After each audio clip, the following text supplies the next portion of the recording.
Sogetsu Ikebana, an art anyone can enjoy, anytime, anywhere, with anything. Even everyday materials can become part of the design. It's a form of Ikebana open to the world. Why not give it a try yourself? 1. Create the cross-binding vase.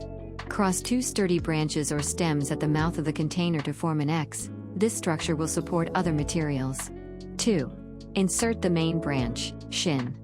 Place the main stem into the cross point to form the structure's backbone.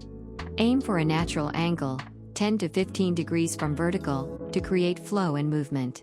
3. Add the secondary branch, so A. Place the secondary stem at a more horizontal angle, around 45 degrees. This adds width, rhythm, and balance to the composition. 4. Add the tertiary branch, Hika A. The tertiary branch provides depth and stability.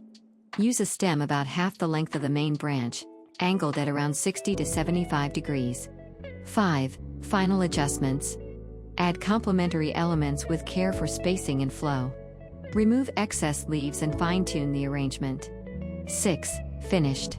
If all 3 lines come together in harmony and the piece looks beautiful from every angle, it's complete. The scissors used in this arrangement. Razor sharp and made for delicate cuts, a must-have for Ikebana.